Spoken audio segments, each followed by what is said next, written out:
안녕하세요. 달분 상담소 심리상담사 이영우입니다. 최근 심리학 이론을 기반으로 한 여러 강의들이 많이 있죠.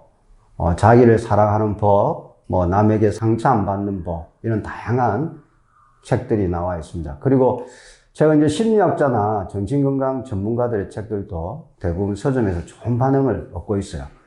오늘 또 이제 부산의 대형 서점에 나가봤는데, 자판이라고 하죠. 책들이 쭉 깔려있고, 어떤 책들이 주로 많이 팔리나 봤어요.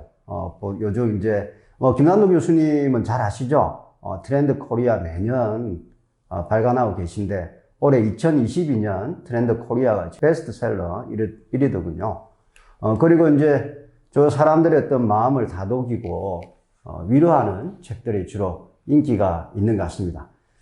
작년부터 지금까지 코로나19라는 예상치 못한 감염병으로 전 세계의 교류를 중단하게 만든 측면도 있어요. 하지만 온라인을 통한 접촉을 확대시키면 또 있죠. 하지만 이제 그 피로도가 정말 심한 것 같습니다. 그죠? 그래서 사회와 인류가 이제 좀 새로운 전환에 들어선 게 아닐까 하는 그런 개인적인 생각도 해봅니다. 그리고 시대가 더 각박해지고 소통이 되지 않을수록 자기 마음에 대한 치유, 힐링이 더 대세가 될 것 같아요. 그리고 이제 최근 이제 타인과의 어떤 관계를 맺는 게 참 어려워지고 있더라고요. 그래서 이제 관계와 소통에 대한 접촉, 이런 데 대한 기대들도 더 많으실 것 같습니다. 그에 비해서 또 이제 물질적 누구나 다 부자가 되고 싶겠죠, 그죠? 경제적 자유에 대한 추구도 최근 중요한 트렌드가 되고 있습니다. 하지만 이 둘을 가진다는 게 참 가능할까요? 참 어려운 숙제인 것 같아요. 그래서 물질적인 부와 정신적 자유, 이것은 인간이 가진 딜레마라고 생각합니다. 여기에 대한 답을 스스로 찾는 것, 그리고 자신이 납득할 수 있는 이유를 찾는 것, 이 물음을 함께 나누고 이야기하고 생각하는 시간을 가져보면 좋겠습니다. 그래서 이번 강의는 자기 스스로 답을 찾기 위해서 가장 중요한 질문이죠. 또 가장 오래된 철학적인 질문입니다. 그게 뭐겠습니까? 또한 이제 심리학에서 가장 인기 있는 분야, 성격 심리학에서 다루고 있는 것. 그건 바로 나 자신을 아는 것입니다. 저는 주로 성격 이론을 바탕으로 자신을 더 잘 이해하고 그것을 통해서 다른 영역, 즉 대인관계, 조직 생활, 그리고 자신의 커리어 관리, 인생 설계에 대한 이야기를 주로 나누고 있습니다. 그래서 오늘은 MBTI 다 아시죠? MBTI를 통해 살펴보는 나의 심리 작업이라는 주제로 함께 이야기해 보고 싶습니다. 최근 이제 TV 방송이나 여기에 이제 MBTI 성격 유형 검사에 대한 인기가 정말 많았죠. 그래서 내가 어떤 MBTI 성격 유형인지 그런 부분들은 또 검사도 받아보시고 또 온라인으로 찾아보시고 해서 각자가 좀 아시고 계실 거예요. 그래서 MBTI 성격 유형 이론을 비롯해 가지고 주로 이제 이 사람이 정신적으로 문제가 있나 없나, 심리적으로 불편하냐, 이런 부분들이 이제 다양한 심리 검사가 있습니다. 그래서 MMPI-2라든가 TCI, 또 PAI 검사 등을 통해 가지고 자신을 더 잘 이해하고 자신이 가진 성격 특성을 심리 자본으로 활용할 수가 있어요. 그래서 심리 자본이라는 것이 참 생소하기는 하시지만 저는 이제 이게 누구나 자기가 가지고 있는 심리 보물이다라고 표현하거든요. 보물이라는 게 얼마나 귀하고 소중한 것이겠어요. 그리고 누구나 자신의 보물을 가지고 있다고 생각합니다. 그래서 심리적인 어려움이나 불편을 가지신 분, 또 심리 상담에서는 그런 분들이 이제 내담자라고 이야기를 합니다. 그래서 그 내담자 분들하고 심리 상담을 하다 보면 아무리 어렵고 힘들어도 그것을 이제 딛고 해결하려는 그런 의지를 가지고 계시더라고요. 그래서 이런 의지도 심리 자본으로 생각할 수 있습니다. 그럼 제일 첫 순서로 MBTI에 대한 이야기를 먼저 나누고 내가 가진 심리 자원을 어떻게 발견하고 그것을 자본으로 만들 수 있는지 한번 살펴볼게요. 자, 여러분은 자신이 가진 보물, 심리 자본을 찾기 위해서 가장 중요한 게 뭘까? 처음 시작해야 될 게 뭘까? 이걸 생각해 봤습니다. 그건 바로 여러분이 가지고 계신 지난날의 삶의 이야기. 이게 참 중요해요.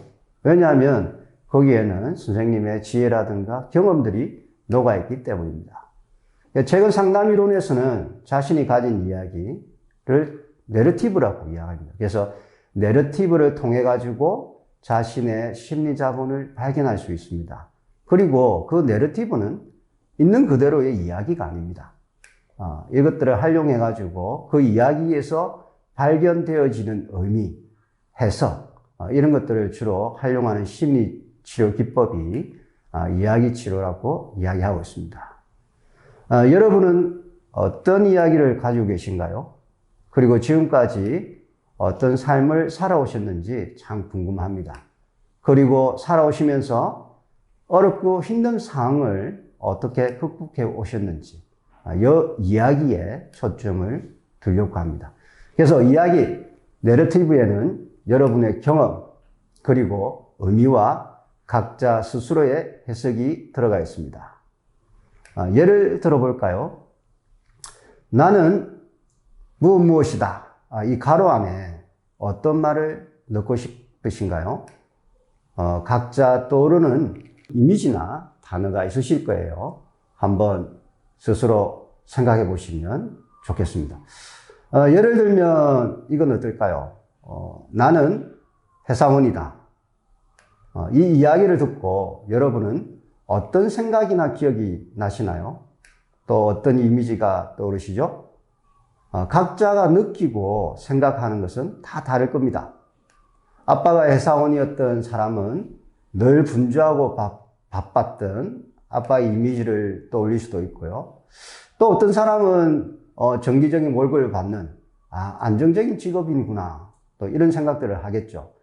이 이야기에도 각자가 경험했던 일이나 사건, 경험, 기분들을 가지고 있어요. 그래서 이야기 치료에서는 이 내러티브를 어떻게 정의하느냐 하면 인간이 매 순간 하는 경험과 개인적인 행위들에 대해 의미를 부여하는 수단, 하나의 도식이라고 이야기하고 있습니다. 그리고 이야기는 삶에 대한 의도를 이해하는 데 형식을 부여하고 매일 일상의 행위와 사건들을 에피소드 단위로 통합하는 기능을 하고 있죠. 누구나 인간의 어떤 삶의 경험들은 어떤 의미가 있다라고 생각하는 인지적 가정을 가지고 있습니다. 이것을 이야기 치료에서는 내러티브라고 이야기해요. 그렇기 때문에 자신의 심리 자본을 찾기 위해서는 우선 자신의 과거 경험을 통해서 선생님만의 이야기를 발견하는 것이 정말 중요합니다. 또한 심리 상담에서도 가장 중요한 것이 내담자의 이야기를 듣는 것이고 또 함께 나눌 수 있는 심리 검사 도구가 있어요. 오늘 이야기할 MBTI 검사입니다. 이 검사를 통해서도 자신의 이야기를 발견할 수가 있습니다. 기회가 된다면 다음 강의를 통해 자신의 MBTI 심리 유형과 자신의 이야기를 발견할 수 있는 시간이 되었으면 좋겠습니다. 자, 그럼 자신의 어떤 MBTI 성격 유형을 선생님께서 다 알고 계신다라고 생각하고 의사소통, 대인관계, 리더십, 여기 이제 다양한 현장에서 활용할 수가 있습니다. 지금까지 달품 상담소 심리상담사 이용의 MBTI로 살펴본 심리자본에 대한 강의였습니다. 다음 기회에 더 좋은 강의 내용으로 만나 뵙기를 바랍니다. 예, 감사합니다.